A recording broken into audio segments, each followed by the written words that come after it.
कार्तिक मास के कृष्ण पक्ष के रामा एकादशी के महात्म, उसके प्रभाव से मुझे यह नगर प्राप्त हुआ, इसीलिए मैं अधर्म मानता हूँ। यदि तुम इस वृत्तांत का राजा मुचुकुंद की पुत्री चंद्रभागा से कहोगे तो वह उसको ध्रुव बना सकती है।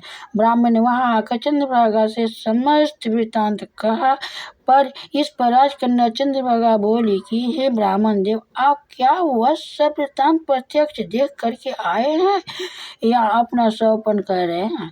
इस पर ब्राह्मण बोला कि हे पुत्री, मैंने तेरे पति शोभन को तथा उसके नगर को प्रत्यक्ष देखा है, परंतु वह नगर अध्रुव है। तू क्यों कोई ऐसा उपाय कर जिससे कि वह ध्रुव हो जाए। इस पर चंद्रभागा बोली कि हे महाराज, आप मुझे उस नगर में ले चलिए, मैं अपने पति को देखना चाहती हूँ।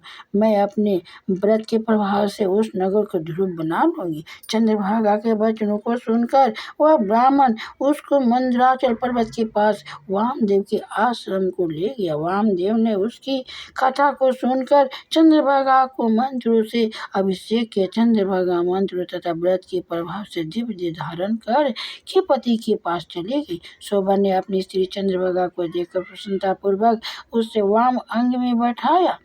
चंद्रभागा बोली कि हे प्राणनाथ, अब आप मेरे पुण्य को सुनिए। जब मैं अपने पिता के गृह में घर में 8 वर्ष की थी, तब ही से मैं विधि एकादशी का व्रत करने लगा हूँ। उन्हीं व्रतों के प्रभाव से आपका यह नग ध्रुव हो जाएगा और समस्त कर्मों से युक्त होकर पहले के अंत तक रहेगा। चंद्रभागा दिव्य रूप धारण करके तथा दिव्य वस्त्र अलंकारों से सज कर अपने पति के साथ आनंद पूर्वक रहने लगी और शोभन उसके साथ आनंद पूर्वक रहने लगा। हे राजन, यह मैंने रामा एकादशी का महात्म कहा है। जो मनुष्य रामा एकादशी के व्रत को करते हैं, उसके समस्त ब्रह्म हत्या आदि के पाप नष्ट हो जाते हैं। जो मनुष्य रामा एकादशी का महात्म सुनते हैं, वह अंत समय विष्णु लोक को जाते हैं। प्रेम से बोलिए विष्णु भगवान की जय।